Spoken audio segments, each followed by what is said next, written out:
बचिए, टाइम पे पीरियड नहीं आते, इसकी परेशानी मत कीजिए, छोड़ दीजिए इसको। ये होता रहता है, शादी होती है, टाइम पे पीरियड नहीं आते, ये अक्सर होता रहता है, परेशान मत होइए। चेहरे पे बाल हो रहे हैं, वज़न कम नहीं हो रहा है और डॉक्टर को दिखाया, पता चला कि ये है पीसीओडी या पीसीओएस, पॉलीसिस्टिक ओवर डिजीज़। अगला सवाल आता है कि यह मुझको ही क्यों हुआ?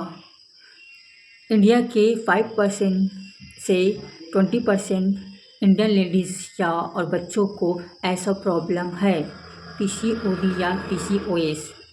पर ऐसा क्यों, इसका रीज़न क्या है? किसी को पता? कई डॉक्टर ऐसे होते हैं जो इसका रीज़न बता नहीं पाते हैं। आज मैं साइंटिफिकली ये बताऊंगा कि इसका असली रीज़न क्या है। पहले ये बताना चाहूँगा कि ओरी में अंडा कैसे बनता है। हर माहवारी में एक अंडा बनता है और जो अंडा बनता है वो औरत का हार्मोन होता है। इसमें दो हार्मोन होते हैं, एस्ट्रोजन और प्रोजेस्टेरोन।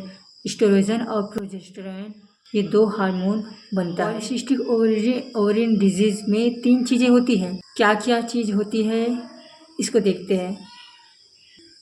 इसमें चेहरे पे बाल आने लगते हैं क्योंकि टेस्टोस्टेरोन हार्मोन बढ़ते हैं।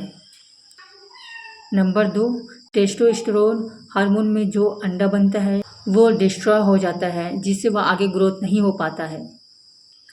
इसी कारण से पीरियड इरेगुलर होता है।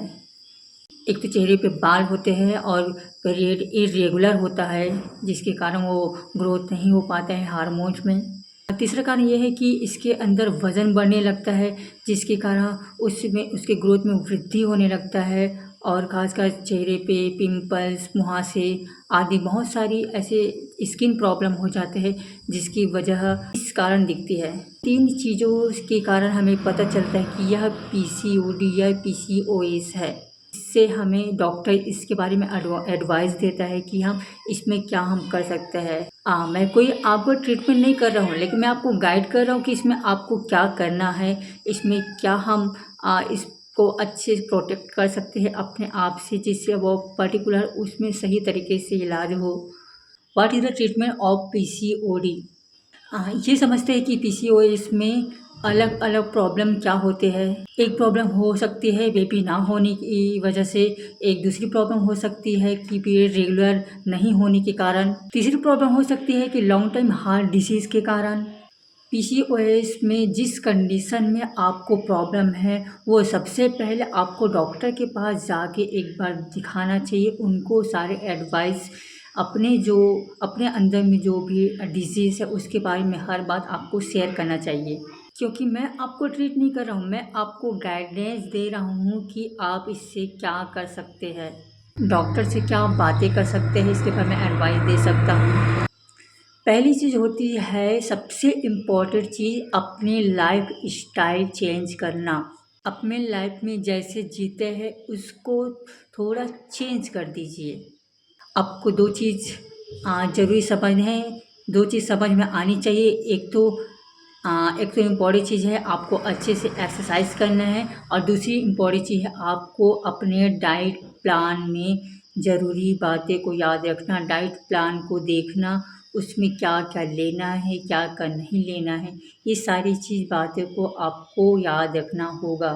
ये देखा गया कि जिनको पीसीओएस या पीसीओडी होता है उनका वज़न हमेशा बढ़ा हुआ रहता है, वज़न कम नहीं होता है। और ऐसे 10% वज़न कम करने से आपके सिम्टम में बहुत ही फ़ायदे होते हैं। इसलिए वज़न कम करने के लिए बोलते हैं, ताकि उसका साइड इफ़ेक्ट ना हो। दूसरी बात ये हो सकती है कि पीसीओएस में आपके ब्लड शुगर हाई हो सकता है। जब आप शुगर को कंट्रोल करोगे तो आपका इंसुलिन भी कम होगा, वो कंट्रोल में रहेगा। इसमें आपको एक काम करना है, हेल्दी फूड लेना है, हरी सब्जियों का सेवन करना है और जितना हो सके अच्छे अच्छे जूस पियो, जिससे आपके डाइट प्लान में कोई कमी ना हो, आपको विटामिन और प्रोटीन मिलता रहे। अब इसमें ट्रीटमेंट डाइट तो होता है, जैसे हम हेल्दी फूड लेते हैं तो उसमें क्या है, हमारे अंदर की जो प्रोटीन विटामिन जो काम करती है, हार्मोन्स भी एक्टिवेट होने लगते हैं और जितना जितना भी हम एक्सरसाइज करते हैं तो वेट लॉस भी होता रहता है, जिससे हम अपने ग्रोथ को और अच्छे से प्रॉपर तरीके से हम अच्छे से बना सकते हैं और इंटरनल बॉडी में जो इंसुलिन की मात्रा जो कम होती है उसको हम बढ़ा सकते हैं। और इम्पॉर्टेंट ये है कि अगर अगर आपके बेबी नहीं है तो हम क्या करें, है ना। ऐसा बात आते हैं कि हम इसको कैसे हम मैनेज करें अपने बॉडी को, हमारी बेबी नहीं है तो इसको मैं संक्षिप्त में बताना चाहूँगा। अगर आपके बेबी नहीं है तो डॉक्टर आपको दवा दे सकते हैं, जिसमें टेबलेट हो सकते हैं, इंजेक्शन हो सकते हैं। कई बार तो सर्जरी की जाती है पीसीओएस में। कुछ लोग में अगर पीसीओडी है तो बेबी देने के लिए आईवीएफ वैक्सीन करनी पड़ती है। ये सारी चीज़ें कर सकते हैं।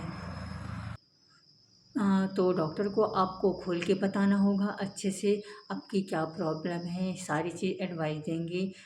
किसी भी चीज़ में नहीं शर्माना है, तो हम हर बात को शेयर करेंगे, तभी हमारी जो डिजीज़ होती है, जो इंटरनल डिजीज़ होती है, हम सारी चीज़ को हम बताएंगे, तभी हमें इसका इलाज सही तरीके से इलाज हो सकता है, सही तरीके से हम इसका बेनिफिट ले सकते हैं। आज हमने जाना पीसीओएस के ट्रीटमेंट के बारे में, पीसीओएस के एडवाइस के बारे में। आपने सुना, आपने देखा, तो हम नेक्स्ट वीडियो में और इसके ट्रीटमेंट के बारे में लाने की कोशिश करेंगे। ओके, बहुत बहुत थैंक यू, धन्यवाद।